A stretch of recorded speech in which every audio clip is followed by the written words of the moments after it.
had a good time, you know. You think Buddha had a good time? No, he didn't have. He had lots of problems, Even the disciples who came along with him, some of them deserted him, you know. And eventually he was like on his own. And when did his enlightenment come to him? When he was seated silently, on his own, silently. Okay, same thing with the other scientists. It all came when they were on their own, very cool, very calm, very silent, and then creativity came, then ideas came. So similarly, if our home environment, if we are agitated, then we will lose this bit. We won't have this chance, this ability to resolve problems at home or challenges at home creatively. We'll lose this aspect. In another way of putting, children must be children. Yeah. Children must be children. We cannot expect children not to be children. We cannot expect children to be adults.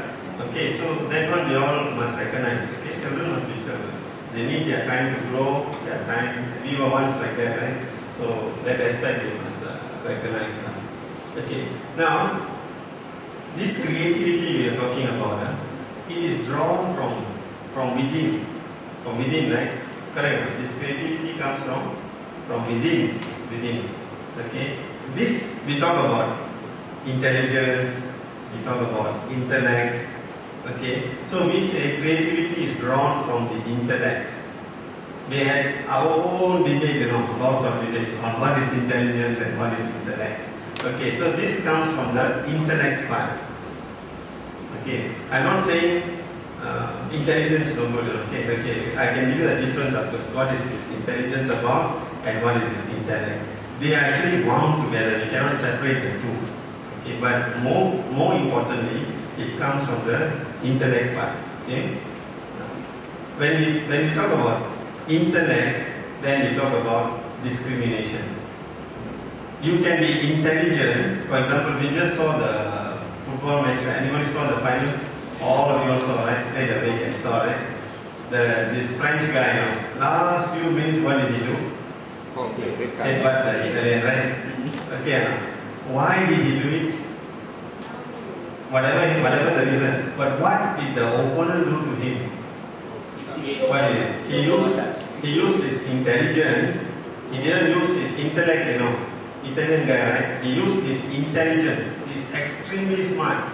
I was told they go for training, you know, to educate the opponent. Okay, he used his intelligence to educate this guy enough for him to do something wrong that will get him a red card, so that he will leave the field. Because in a few minutes' time, there's going to be penalty shots, and he is one guy who they think will surely shoot it in.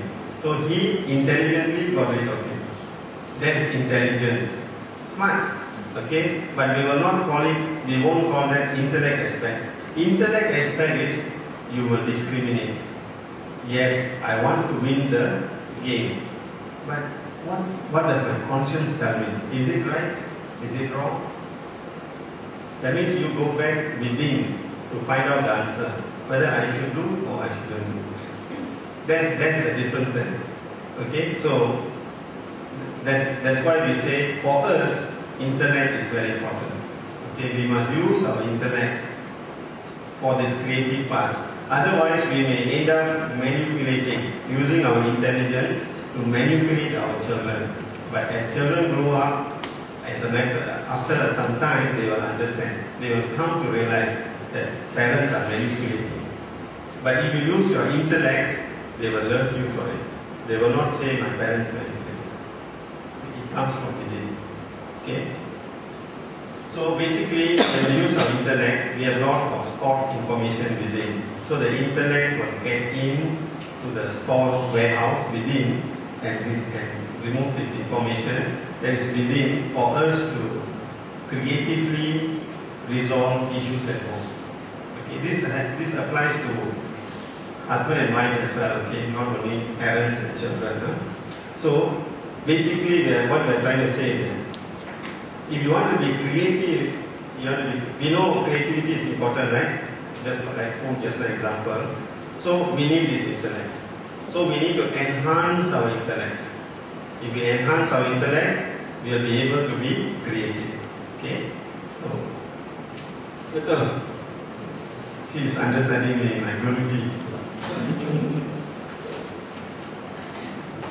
Okay, have you got any examples that you want to share regarding this intellect issue? Or,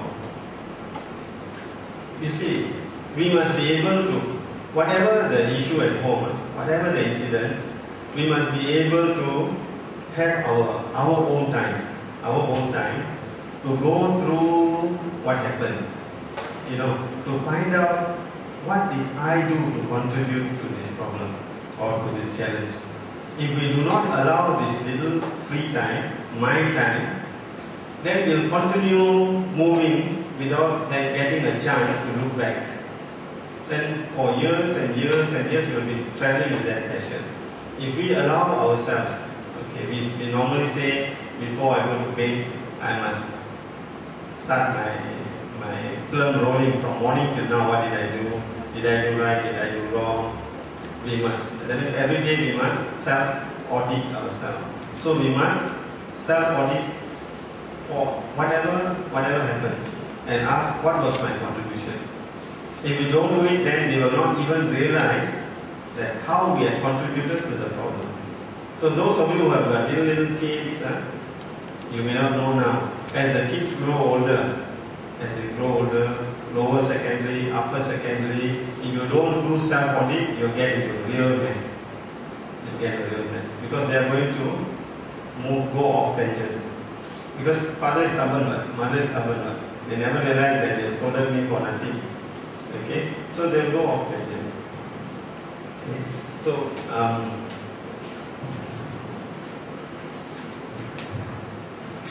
now, just now we are talking about we need this intellect. But now, we cannot just go home and say, yes, we need intellect. Well, how to enhance? I said we must enhance the intellect. But we must know how to, right? Otherwise, we all go home making statements, but that will be information and it will not become knowledge. Correct enough? So here I got some few pointers, okay, how to enhance our intellect. One of it would be daily meditation. Okay, I'm using the word meditation. You could use that quiet time is actually, you can also say meditation. Okay? So basically, this meditation, it doesn't, because we have lived for so many years, okay? So it doesn't come, if we say, let's meditate tomorrow, okay? It's a long process. It's a very long process. If you brother talk about persistence, right? If you are prepared to persist for many days, months, years to come, then everything will fall into place. But if we don't have this persistence, then we will fall out of meditation. Okay, but there are volumes and volumes of books on health benefits of meditating. Okay, I won't go into that. But just very simple, if you meditate let's say in the morning, you will find that you are bubbling with joy. When you go to work, without knowledge, your own knowledge, you will be singing happily. You can greet everybody you meet along the way to work, the bus driver, everybody, you can meet without, you will feel free. There will be nothing will inhibit you from greeting people. Like now you go, you don't know anybody, you just walk past, right? Correct? But if you meditate, you will be bubbling with joy. And this bubbling with joy will get transferred to your children. They'll see, Father was so happy, right? Not so grumpy, right? Correct? So, you'll be bubbling with joy. Certainly, you'll be cool. You'll be peaceful and calm. And most importantly, sometimes to write a simple report, we write, throw the paper, write, scratch. But if you meditate, you will be focused. Before you know, the letter is done. Before you know it's done, no effort taken because you are focused. Okay, so if you practice meditation, it will help you, okay, enhance your intellect. And the other very important is inner cleansing. Okay, that means if we are used to negativity, thinking negative, talking negative,